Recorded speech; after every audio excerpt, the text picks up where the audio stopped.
O Senhor esteja convosco. Proclamação do Evangelho de Jesus Cristo, segundo Mateus. Glória a vós, Senhor. Naquele tempo, Jesus disse a seus discípulos: se o teu irmão pecar contra ti, vai corrigi-lo, mas em particular a sós contigo. Se ele te ouvir, tu ganhastes o teu irmão. Se ele não te ouvir, toma contigo mais uma ou duas testemunhas, para que toda a questão seja decidida sob a palavra de duas ou três testemunhas. Se ele não vos der ouvido, dizei-o à igreja. Se nem mesmo a igreja lhe ouvir, seja tratado como se fosse um pagão ou um pecador público. Em verdade vos digo, tudo que ligardes na terra será ligado no céu, e tudo que desligardes na terra será desligado no céu. De novo vos digo, se dois de vós estiverem de acordo na terra, sobre qualquer coisa que pedirem, isso lhes será concedido por meu Pai que está nos céus. Por isso, onde dois ou três estiverem reunidos em meu nome, eu estou aí no meio deles. Palavra da salvação. Glória a vós, Senhor.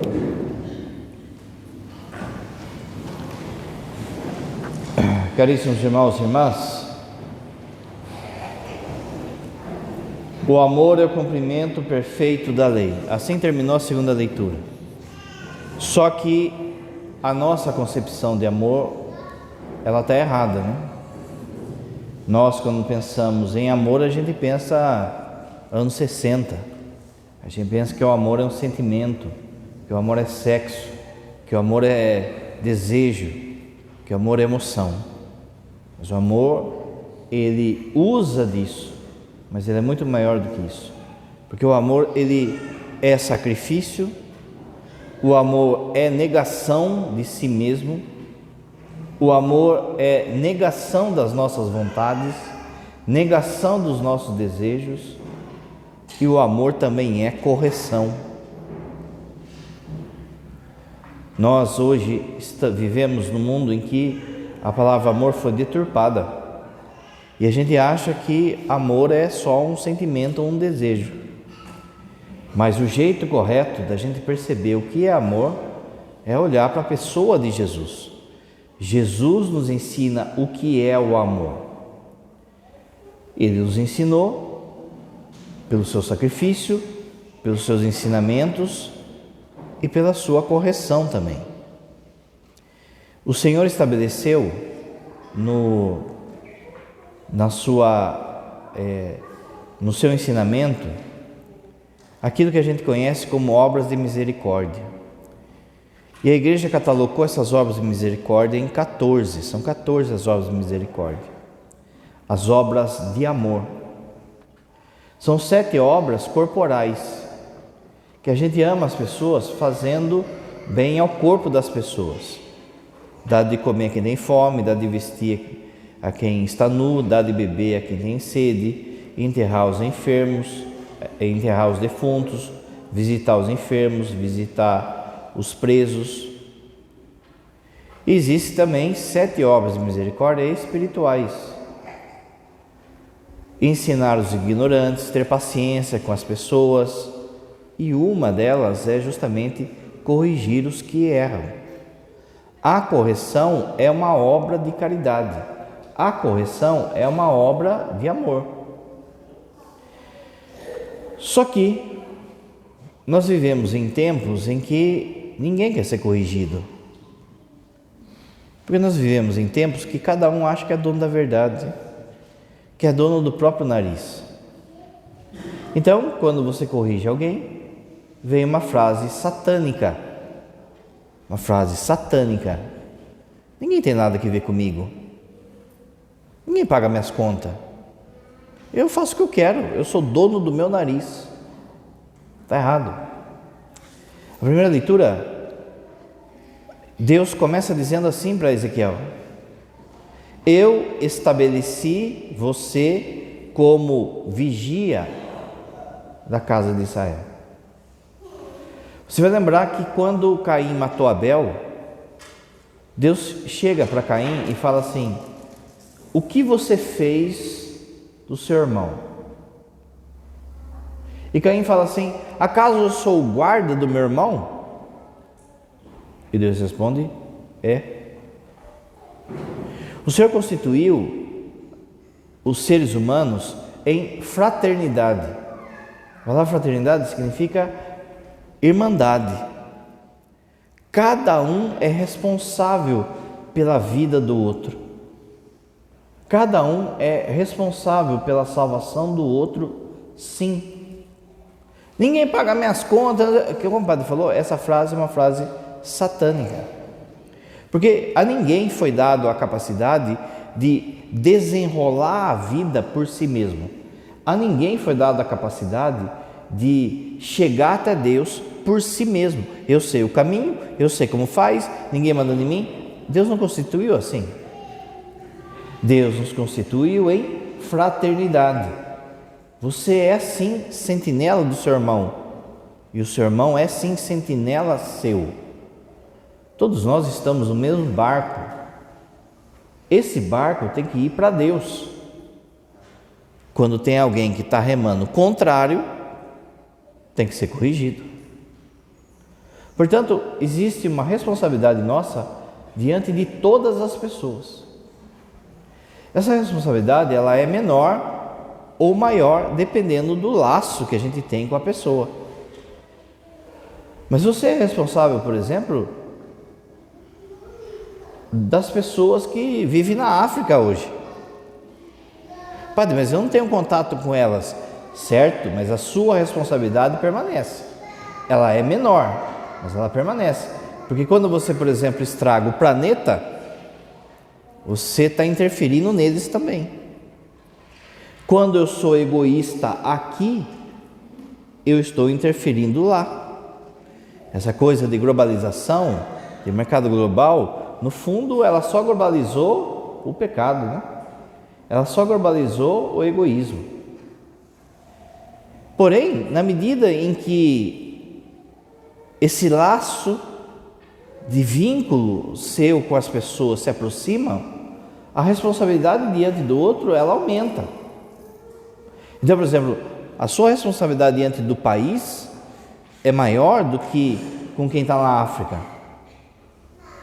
A sua responsabilidade diante da cidade é maior ainda. A sua responsabilidade diante da comunidade, da paróquia, é maior ainda. E você será cobrado disso. Cada lâmpada que a gente deixa de trocar, cada cuidado que a gente deixa de passar batido na catequese, na formação, na busca de evangelização, não será o padre só o responsável, mas cada um, porque Deus nos fez sentinelas um do outro. Você também é sentinela da caminhada e da conversão dessa paróquia. Então, não é eu venho, sento no banco e tá aqui, a luz está queimada e eu não tenho responsabilidade diante disso. Entender isso é começar a entender, por exemplo, o que é o dízimo. Porém, essa responsabilidade é muito maior ainda quando é a sua paróquia que se chama família. Esses laços, eles têm muito maior vínculo e, portanto, muito maior responsabilidade diante daqueles que estão à sua volta. E como o padre disse, o amor tem que fazer com que o outro chegue até Deus. Amar, vai dizer São Bernardo, amar é querer que o outro vá para o céu. Amar é querer que o outro vá para Deus. Tem horas que o outro entende o que se fala. Tem hora que precisa ter energia na fala, precisa ter correção na fala. Deus, então, Ele nos deu algo que é próprio dEle. Deus nos emprestou um dom dEle para nós, para que a gente tenha essa responsabilidade e essa força diante do outro. Esse dom é o dom da ira santa. Presta atenção, ira santa. A ira santa é algo que há em Deus, que é justamente quando Deus usa de uma força, de um remédio amargo, de uma palavra dura, para ver se a pessoa acerta o passo, acerta o remo, acerta a direção. Lá no Antigo Testamento, Deus vai usar várias vezes dessa ira santa. E o modo, por exemplo, comum que ele vai usar dessa ira santa é através dos profetas que ele envia, desde os patriarcas com Moisés, Abraão, Isaac, Jacó, Moisés, mas principalmente com os profetas. Deus chega uma vez para Moisés e fala: eu vou acabar com esse povo. Esse povo não me obedece. Eu tirei esse povo do Egito. Eu abri o mar vermelho, eu abri o mar para eles passarem. Eu dou toda noite, aparecia um clarão de fogo para iluminar o povo andando no deserto. Todo dia havia uma rocha que caminhava com o povo. Dentro dessa rocha saía água. Todo dia chovia pão. Todo dia, ou pelo menos uma vez por semana, mas teve uma época que foi que todo dia chovia codornizes. Eu cuidei desse povo, eu trouxe esse povo para mim, mas esse povo só reclama, só murmura. Esse povo fez o bezerro de ouro, esse povo idolatra outros deuses. Então, o jeito é deixar que minha ira venha e passe por tudo. E Moisés, como um homem de Deus, sabia o que é a ira de Deus. E Moisés então pede: Senhor, se eu encontrei graça, se eu encontrei santidade diante de Ti, preserve esse povo. E Deus fala: a minha ira então não vai cair sobre esse povo por causa da sua fidelidade. Qual que é a ideia nossa que a gente tem de Deus? Um bonachão, que aceita tudo, que pode tudo, que não é assim. Os profetas, eles se estabelecem na terra prometida, vêm os reis, Saul, Davi, Salomão, depois começam a vir os reis muito picareta. Quando Salomão morre, o reino divide, o reino fica dividido. Existem dois reinos, do sul e do norte, e os dois começam na picaretagem. Os reis e os sacerdotes, em vez de corrigirem o povo, de levarem o povo para os mandamentos já estavam estabelecidos. Os reis e os sacerdotes ficavam preocupados com apoio político, em fazer aliança com o Egito, fazer aliança com a Síria, em ter bens e aquela coisa, e o povo se perdendo, Deus então vai enviar os profetas. Os profetas vão vir justamente para colocar o dedo na cara do rei e dos sacerdotes.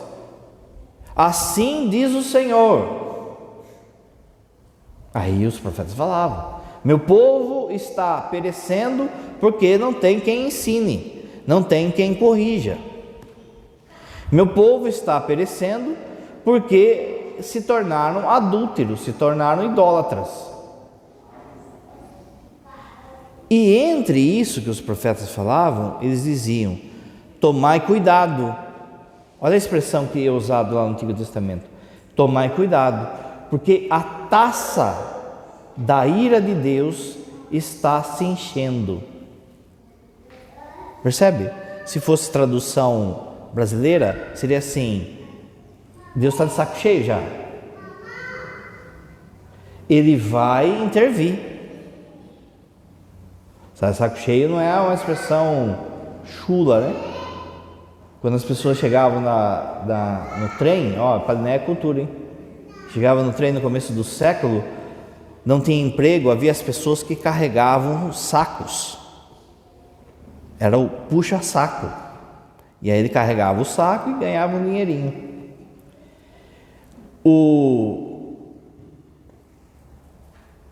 A partir disso, então, Deus, Ele emite essa palavra: olha, a minha taça da ira está se enchendo. E encheu por várias vezes. Se encheu com a turma do norte, veio um povo chamado Assírio e arrebentou com tudo, arrebentou de tal forma que eles nunca mais se levantaram, tanto que os samaritanos descendem dessa mistura aí, do povo judeu com essa invasão da Síria. E o povo do norte, do sul, aliás, que demorou mais, mas quando veio também arrebentou. O texto bíblico fala que Deus usou de Nabucodonosor, que era um tipo de imperador pagão, que chegou lá em Jerusalém como um chicote de Deus. Ele foi e destruiu Jerusalém. Quem sobrou, ele pegou e levou escravo na Babilônia.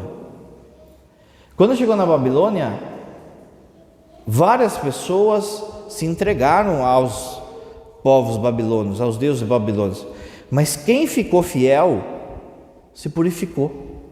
Quando esse povo voltou, ele voltou corrigido, ele voltou purificado, mas precisou passar pelo chicote, de modo que há uma ira santa, há um modo de ficar bravo que vem de Deus. Você se lembra quando Jesus fala, por exemplo, para os fariseus, raça de víboras? Quando Jesus chama a atenção deles, no fundo é um meio, não é um xingamento, é um meio educativo para ver se eles acordam. Você se lembra quando Jesus estava no templo, as pessoas vendendo tudo quanto é bugiganga lá, uma exploração fora, estavam vendendo ali, havia uma exploração, eles ficavam no pátio do templo vendendo os animais para o sacrifício. Então, em vez de vender o preço do mercado, da açougue, vendia 3, 4 vezes mais, porque estava na porta da igreja.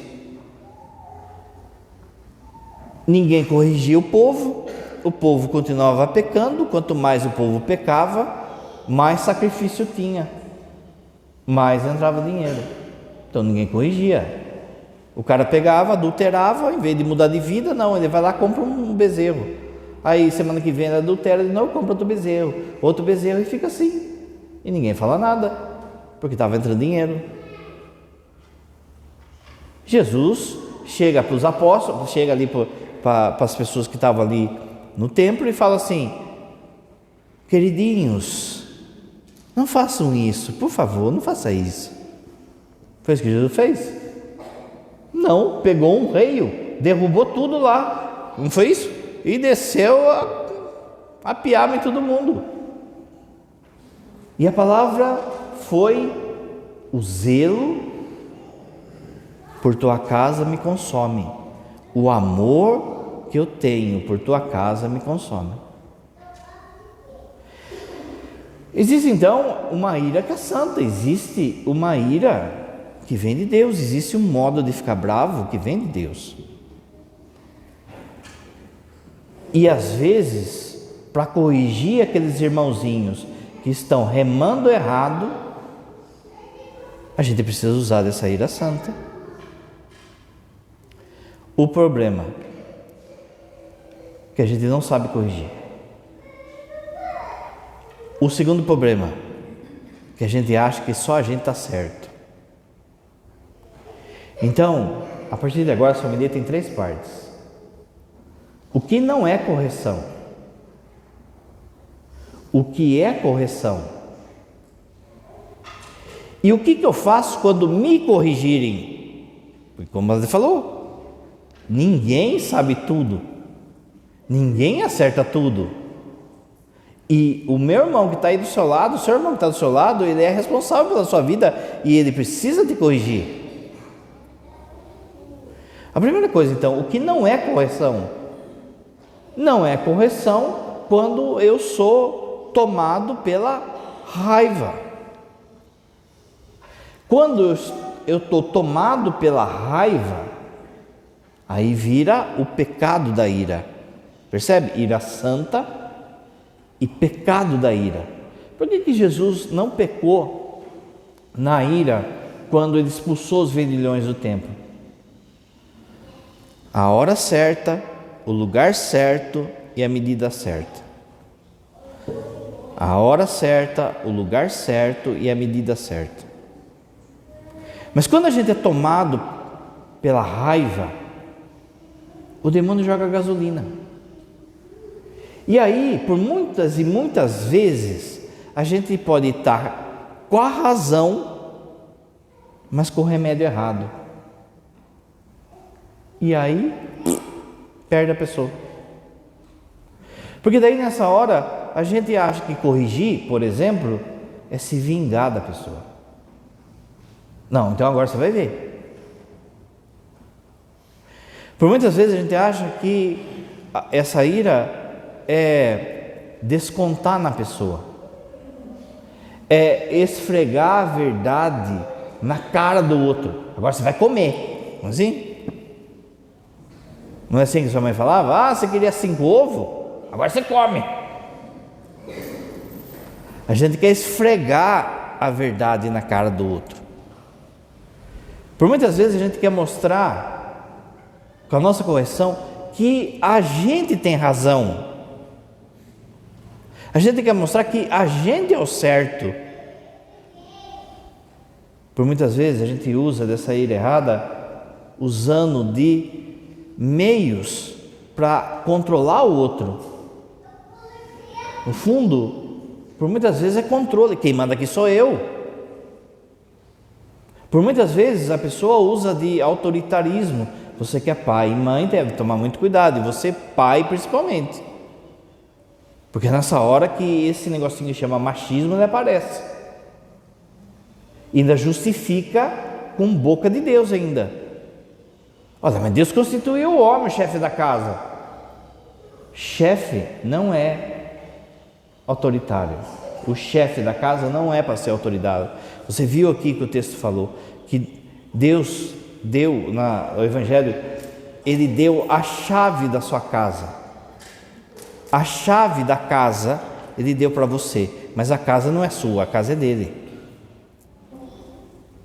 Você só está responsável da chave. Você vai ser julgado por isso. O que você deixou entrar ou deixou sair da sua casa, aquilo que ligardes ou desligardes. Mas você não pode fazer deles seu escravo.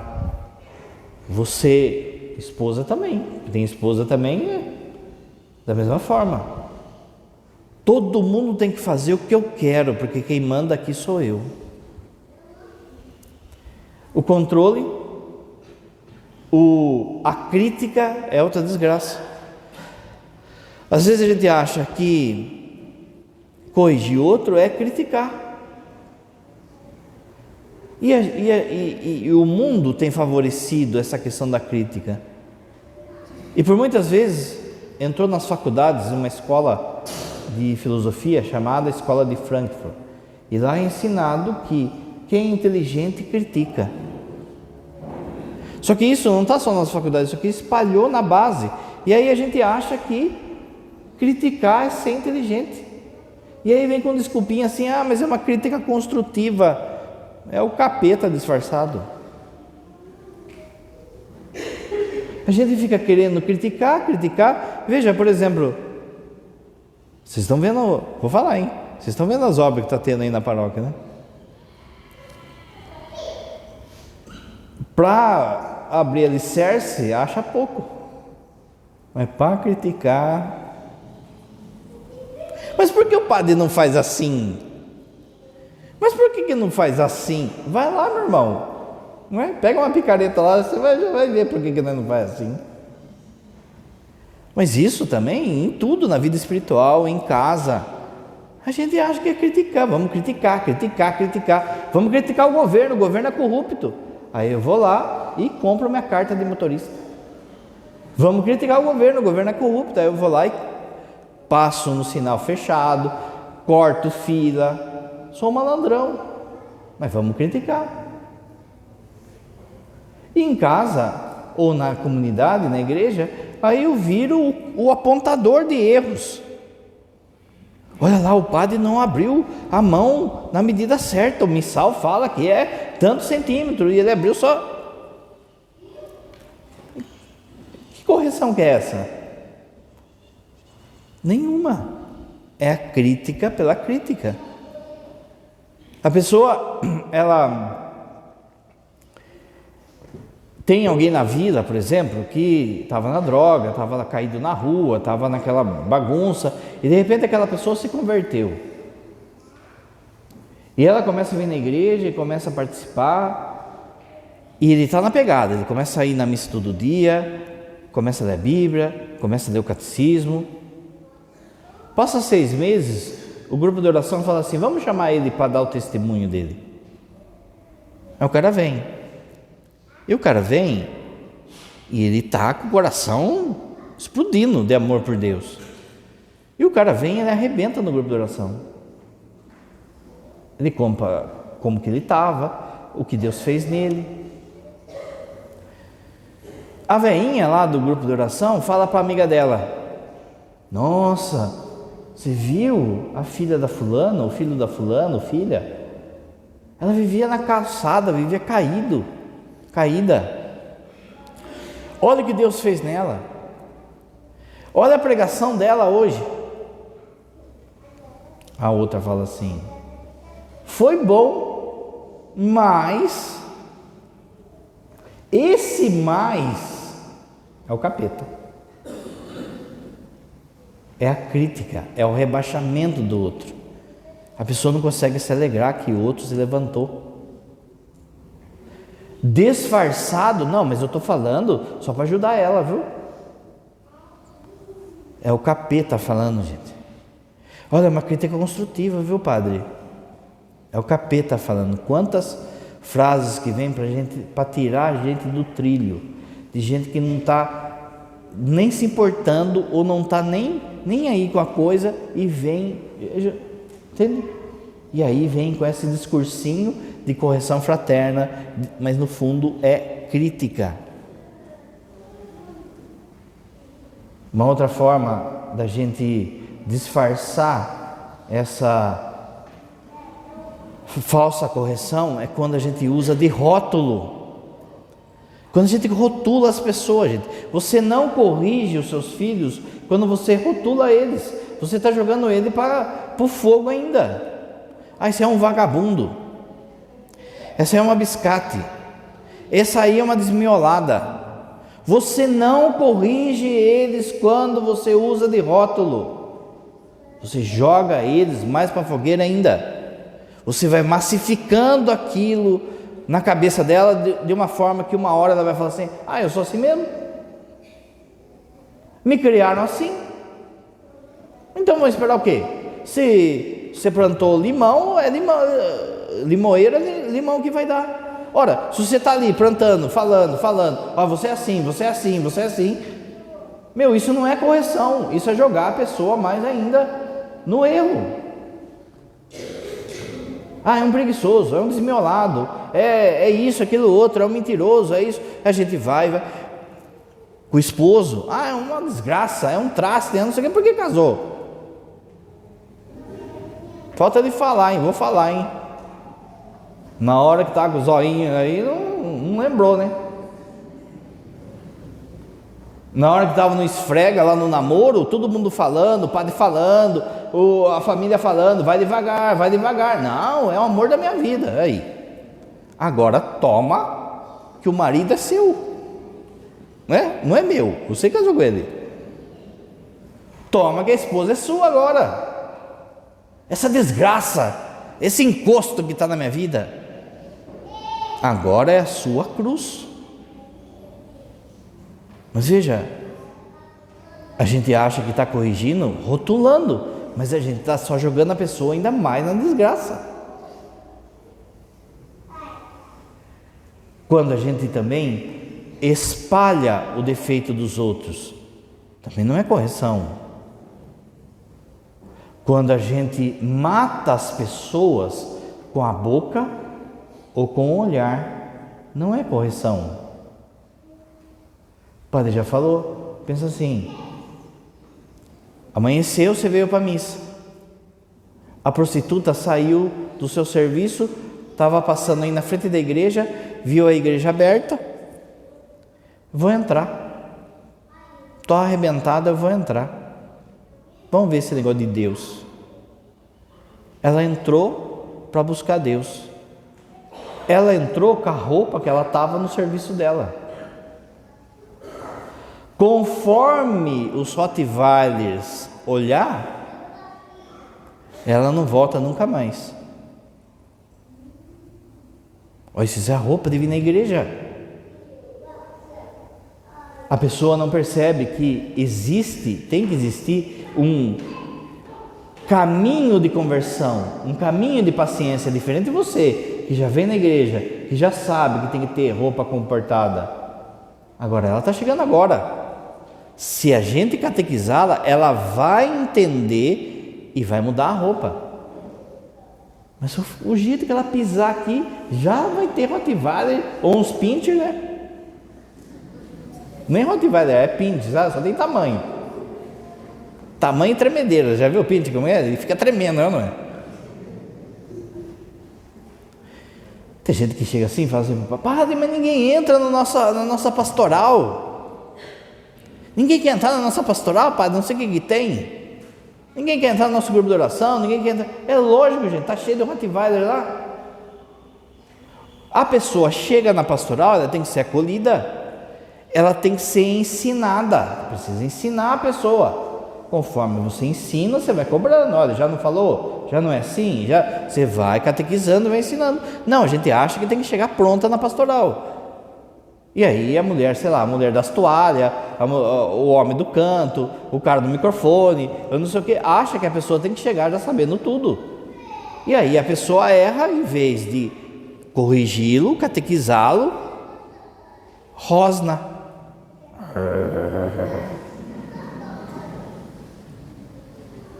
Não é correção. E aí, para outra amiga, por exemplo, que está há 30 anos passando a toalha com ela, chega para outra que chegou esse mês, essa mulher não sabe fazer nada, ela é porca. Olha, pensa, diante de Deus o que vai ser isso. Não teve um para falar, não teve um para ensinar, não teve um para corrigir, mas espalhei o defeito. Não, porque eu sou zelosa, eu cuido da roupa do padre, eu cuido das coisas da igreja, eu cuido. Agora essa mulher chegou aí, parece uma porca. Será que é assim na casa dela? Meu, pensa diante de Deus o que vai ser essa frase. Por fim, gente, também não é correção você largar de mão. Padre, falei 1 milhão de vezes para o meu filho, ele não escuta, larguei. Você vai ter que falar mais 1 milhão, porque Jesus colocou você como vigia. Vigia. Você viu a primeira leitura? Se o ímpio escutar a sua palavra e ele não se corrigir, ele vai se ver comigo. Agora, se você não falar para o ímpio aquilo que eu falei, aí vai perecer você e ele. Gente, essa frase, ela é dura para nós, porque ela está falando assim: se eu não for responsável de corrigir, por exemplo, eu como padre, de corrigir aquilo que está errado diante da igreja, não da minha opinião, mas diante da igreja, vai se perder o povo e eu vou se perder, e eu vou me perder. Da mesma forma você que é pai, da mesma forma que você que é mãe. Então, tem coisa na paróquia que o padre pensa também: nossa, mas já não falei isso, gente. Mas será que eu estou falando grego? Eu fico em crise, tem hora. Eu fico pensando assim: meu, se a turma não entende o aviso, imagina a homilia. Mas eu fico assim: meu, se não entende, padre, que dia que é a missa de tal coisa? Aí fica pensando, você não entendeu o aviso, imagina me diga então, né? Aí vai lá, o padre fala de novo. Você repara que esses dias a gente falava com o padre Wellington, né? Que é próprio de Deus também, gente, às vezes a gente repetir ideias, sabe? A estabilidade do padre, todos os padres são limitados em relação à sua inteligência, todo mundo. Então, a gente vai repetindo ideias, mas isso é algo de Deus também, porque daí aquilo vai gravando na cabeça do povo, vai gravando, vira e mexe, vem na homilia, a gente fala assim, padre, o senhor sempre fala tal coisa, né? Não se canse de corrigir. Se tiver falar mais 1 milhão de vezes, você vai falar. Não seja omisso. Olhe a primeira leitura. Padre, eu já falei, agora que se dane. Eu larguei de mão, ele não escuta, ela não me escuta, não, gente. Até você respirar, você vai ter que falar. O que é correção, então? Abra seu ouvido.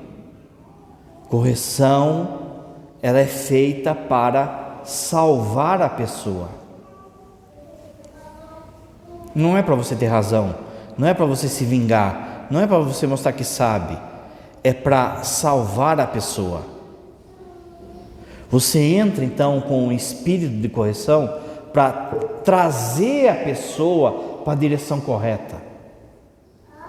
Só que para isso, a primeira coisa é a gente tem que desconfiar da gente. Se eu tenho que desconfiar da gente, então para me corrigir eu tenho que escutar alguém de fora, que não é uma pessoa, mas que é Deus. A primeira coisa então da correção é escute a Deus. O que Deus está falando? Eu já não falei que eu não quero que coma com prato raso aqui em casa? Todo mundo tem que comer com prato fundo, porque eu estou mandando. Que versículo que está? Não tem, né? Escuta a Deus, gente. O que é mandamento de Deus? O que Deus está falando? Olha a segunda leitura.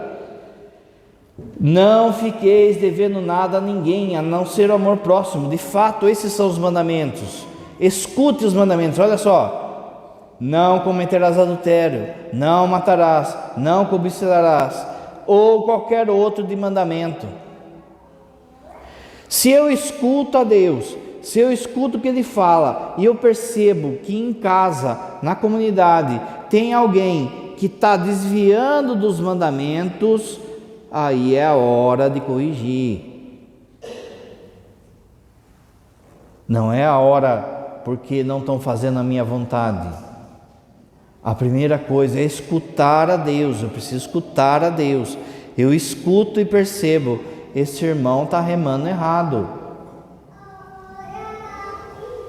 Meu irmão, você sabia que tem um mandamento que fala que não é para você pecar contra a castidade? Não, ninguém tem nada que ver com a minha vida, não sei o que, não sei o que. Bom, estou falando que o mandamento não passou, viu? Você sabia que tem um mandamento que não é para você roubar?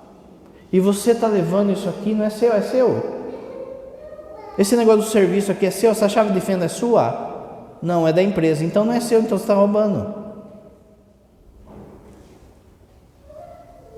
Quando eu conheço a Deus, conheço o que Ele fala, aí sim eu começo a corrigir. Mas o problema é que a gente não sabe o que Deus fala, e a gente vai corrigir na torta e direito, ou nem corrige. Eu não vou na igreja. Não, o cara chega para outro, eu não vou na igreja, não, esse negócio de ir na igreja, e eu rezo direto em casa. Aí o outro que vai na igreja fala assim, mesmo, né, se você tem o coração puro, reza em casa mesmo. Cabra, primeiro de tudo, quem tem o coração puro? Quem tem? Fala para mim. Só a Virgem Maria. Você é imaculada? Não é, né? Segunda coisa, tem um mandamento para você ir na missa. Tem um mandamento, guardar domingos e dia de festa de guarda. Não é assim, olha só, se você tiver o coração puro, não precisa ir, você fica em casa, você reza em casa. É a hora de corrigir, é a hora de falar. Você não ama essa pessoa? Você não quer o bem dessa pessoa? Minha irmã, você está saindo com todo mundo aí, ó. Vocês não têm noção, gente, do que a gente atende. Essas 2 semanas pode atender uma pessoa, uma mulher, que encontrou com um cara nesses aplicativos, saiu com o cara uma vez e pegou AIDS. Aí chega para o padre e fala: por que Deus fez isso comigo? Se tivesse guardado o mandamento, 6º mandamento, não tinha pegado. Mas foi se entregando para o primeiro aventureiro de tela.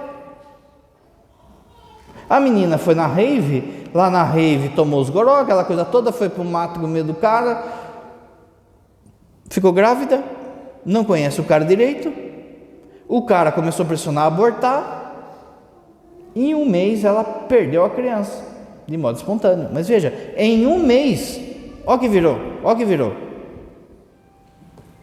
Meu, será que não tem ninguém ali para corrigir, para falar? Não, não tem. Por quê? Não, cada um é dono do seu nariz.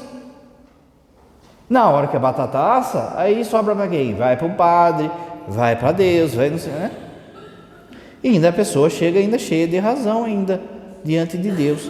Perceba então, os mandamentos não mudaram. É a gente que tem que mudar, é a gente que tem que se adaptar aos mandamentos. E se eu amo alguém que está contra os mandamentos, eu tenho que corrigi-lo. De novo, você tem que escutar, você tem que rezar, porque tem meios de falar. Porque você pode estar com a razão, mas com o remédio errado. Para isso, então, você tem que usar de autoridade, não de autoritarismo. Autoridade de pai e de mãe. Você que é pai e mãe, gente, você não tem noção da autoridade que Deus põe na sua mão. Você tem autoridade de expulsar o demônio, de exorcizar a sua casa. Escuta o que o pai está falando. Se você tem autoridade de dar a bênção para o seu filho, o expulsar o demônio é menos do que a bênção é mais. Você tem autoridade para deixar que o demônio entre ou não na sua casa. No livro do Drácula, no livro oficial do Drácula, lá ele estabeleceu uma lei, o cara que escreveu, porque ele faz um paralelo com o diabo no Drácula, né? Que é assim, o Drácula, ele só entra na casa da pessoa que o convida, que o autoriza. Você tem o poder, a autoridade de saber o que entra e o que sai da sua casa. Você tem o poder e a autoridade, foi dado a você, a chave foi dada a você, a capacidade de exorcizar a sua casa. Exerça a autoridade. A autoridade, você escuta a Deus e obedece. Autoritarismo, eu escuto a mim mesmo e todo mundo tem que me obedecer. Por vezes, você vai ter que usar de firmeza. Firmeza é um dom, é diferente de grosseria. Firmeza não é palavrão, firmeza não é rótulo, mas firmeza, a taça da ira.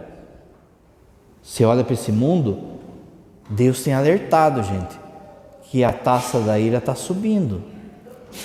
Deus vai dando uns toquinhos. Covid foi um toque, viu? Mas ninguém escutou. A taça está subindo. Firmeza na correção. Ser claro na correção, mas ser firme. E aqueles, por exemplo, que estão à sua volta e que você exerce essa autoridade, não tenha medo de pôr de castigo. Veja só, Deus castiga no sentido bateu, levou, não. Mas Deus coloca a gente de castigo, sim. Por que fica um tempão às vezes sem chover? É Deus dando um toque. Olha o que vocês estão fazendo. O Covid de novo, gente. Foi um toque de Deus, foi uma firmeza de Deus. Olha, a vida passageira, ninguém está se importando. Olha os pecados. Mudou depois do Covid? Mudou para pior. Coloca seu filho de castigo, tira o videogame, tira o celular, vai tirando. Tem gente que chega lá e fala assim, padre, não sei o que eu faço com meu filho quer fazer tudo, quer não sei o que. Meu, vai tirando tudo dele. Ah, mas ele fica até 4 horas da internet, e vai assim, mas quem que paga a internet? Não sei, então corta a internet, fica sem internet em casa. Porque é preferível ficar sem internet do que perder o filho. Mas não tem força. Tira o futebol, tira isso. O marido começou a tratar mal, dá gelinho. Gelinho não é pecado, gente. Gelinho, tratou eu grossa, de forma grossa, fechou o parque, não tem parque à noite. Ele precisa perceber que você não gostou dessa frase, que você não gostou. O que você não pode é guardar ranço, o que você não pode é se vingar, o que você não pode... Mas se é gelinho para corrigir, dá gelinho.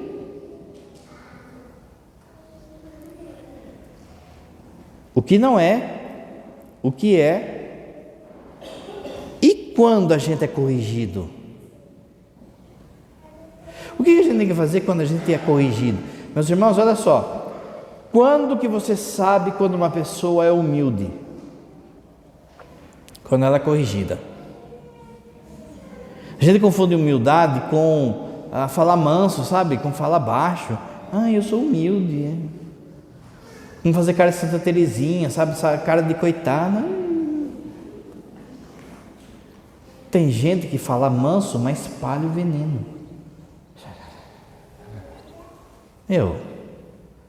Você sabe quando uma pessoa é humilde e quando ela é corrigida. A pessoa fica se justificando, orgulhoso fica justificando. Mas padre, mas não fui eu. Mas padre, mas não sei o que. Deixa eu dizer uma coisa, nessa paróquia tem muito disso. Vou rasgar o coração, hein? Nessa paróquia, o padre já falou disso, a gente tem meio que um espírito de um escritor que falava, um escritor carioca que falava, o espírito de vira-lata, que é assim, sou pobre, feio e moro longe. Pobre, feio e moro longe. Então, padre, você está exigindo muito de nós. A gente é humilde. Quando, por exemplo, o padre vai lá e propõe assim, olha, no tempo quaresmal, no tempo pascal, nós vamos cantar o Regina Coeli, em latim. Que é uma frase, é uma estrofe. Padre, mas não, nós somos pobre, feio e moro longe, a gente não precisa disso aí, a gente é simples. Ou seja, a gente não quer aprender. A gente não quer aprender porque a gente é assim mesmo. Então, por exemplo, o padre fala, olha, o altar tem que estar de tal jeito, a toalha tem que estar... Não, padre, mas sempre foi assim. Não, padre, mas... Gente, vocês não têm noção do que eu escuto esse mais aqui. Essa justificativa, você corrige e a pessoa se esconde na mediocridade. Meus irmãos, nós estamos reformando as capelas, nós estamos fazendo 3 capelas, aliás, 3 capelas sem dinheiro nenhum. E as pessoas estão no mais ainda. Mais. Anda para frente, olha para frente. Deixa ser corrigido e olha para frente. Mas não, a gente fica, porque no fundo, me incomoda, porque quando eu tenho que ser corrigido, eu tenho que sair da minha zona de conforto, eu tenho que sair da onde eu estou. Olha, o padre falou que não é mais assim, agora é assim. Não, mas eu não quero. Então, padre, mas a gente sempre vê assim. Padre, mas não precisa, a gente é simples, o importante é o coração. Quanto que eu escuto dessa frase, gente? Nessa paróquia? Mas o importante é o coração. De novo, você tem o coração da Imaculada? Não tem. Então, fica esperto, porque o seu coração não é tão puro, nem o meu, nem o seu é tão puro assim. Então, vamos nos corrigir, vamos nos remendar. O padre falou, acabou. Quem manda erra, quem obedece não erra. Para de justificar, tudo é justificar. Olha que feio que é, aponta-se muito para o outro aqui. Por que a toalha está assim? Porque fulana falou, porque ciclana, porque o padre, porque o que a gente pega, eu estou rasgando o coração hoje, gente, o que eu e o padre Wellington, a gente pega de palavras que colocam na nossa boca, acho que a turma pensa que a gente não conversa lá na casa, né? Você falou tal coisa? Não, a pessoa lá falou que você falou. E é só falar assim, tá bom, padre, erramos, vamos mudar, é só isso. É só isso que o padre espera, é só isso que você como pai e mãe espera, que o seu filho chegue e fale assim, tá bom, errei, vou mudar, só isso. Mas a gente é coitado, padre, a gente é coitadinho aqui. Para com isso, para com esse espírito, que nem o padre falou, de vira-lata, dessa coisa de que, porque a gente é cidade nova, né? A gente não é Itu, não é Sorocaba, a gente fica assim, né? O que a gente é? A gente é um país, é um estado, é um agregado. Para com isso, gente, a gente é povo de Deus. E como povo de Deus, lá em Roma, a gente vai caminhar aqui, porque a igreja é uma só. Assim também em casa, é uma família só, é uma paróquia só. Para de ficar justificando. Você, pai, você, mãe, não tenha medo de falar, eu errei. Quando chegar para os seus filhos e viu que estava com a razão, mas usou de remédio errado, chega para eles e fala assim, meu filho, olha só, a correção permanece. O jeito que eu falei, eu peço desculpa. A correção permanece, porque estava errado. Mas não, a gente não quer ser corrigido. A gente acha que só a gente sabe. Presta atenção na boca dos pequenos, do pobre, da criança, daquela pessoa que não tem instrução. Às vezes Deus vem de quem Deus constituiu com autoridade, o padre, o bispo, as pessoas, o pai de família, a mãe de família. Presta atenção que é Deus nos corrigindo. Aí, não justifique. Padre, mas não fui eu. Você só fala isso, padre, não fui eu. Não precisa apontar para o outro, foi fulano, foi ciclano. Não fui eu. Se o padre ou a pessoa acusar, não sei o quê, aí é a hora da sua santidade. Você silencia e oferece. Você falou, não fui eu. Pronto, sua palavra já deve bastar. Mas não fui eu, e já aponto, já quero achar um cara, não. Agora, aí é a hora da santidade. Não justifique, tenha humildade na hora de ser corrigido. Não sai falando na frente do padre, na frente da pessoa, não, o senhor está certo. Depois, você viu o que o padre fez? Chama atenção minha. É um soberbo, não foi corrigido.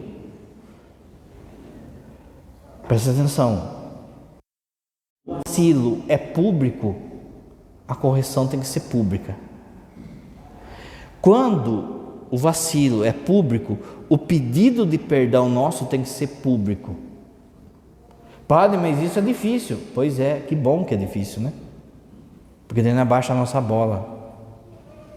Você sabia quando uma pessoa sai da igreja e ela quer voltar, ela foi para outra religião, hein? Aí ela falou, não, está errado, eu vou voltar. Ela não pode vir simplesmente sentar no banco. Ela tem que fazer duas coisas. Ela tem que confessar e ela tem que rezar o creio na frente do povo. Por exemplo, daqui a pouco nós vamos rezar o creio. Se tivesse uma pessoa nessa situação, ia combinar com o padre, na hora que o povo levantasse para rezar o creio, ela vinha aqui junto e rezava o creio junto. Mas na frente de todo mundo. Por quê? Porque quando ela saiu, causou escândalo, causou alvoroço.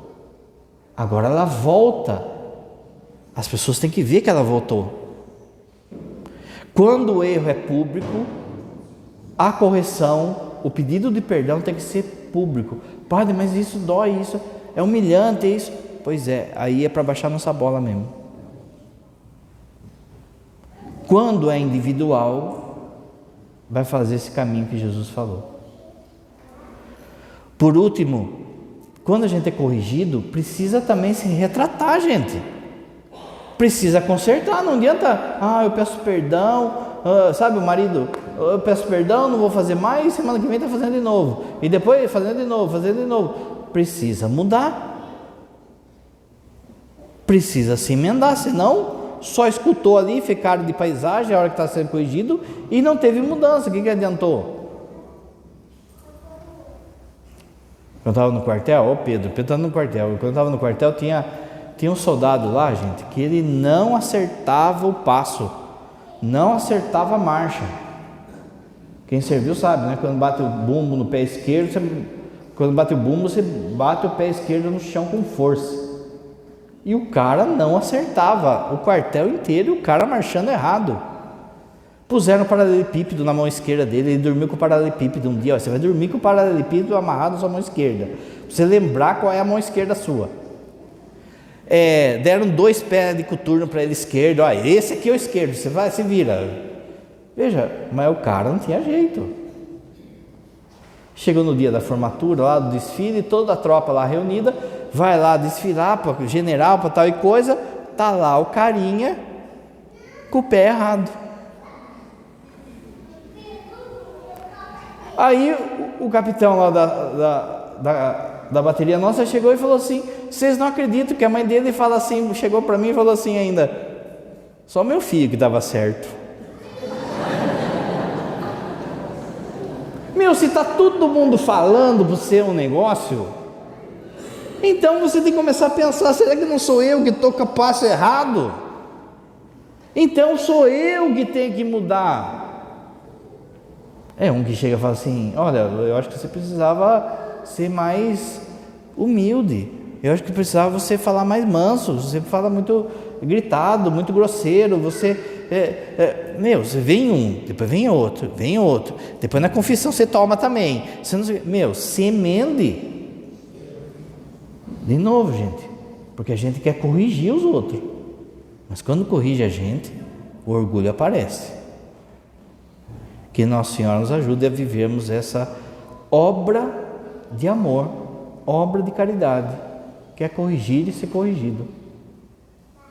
Creio em Deus Pai Todo-Poderoso,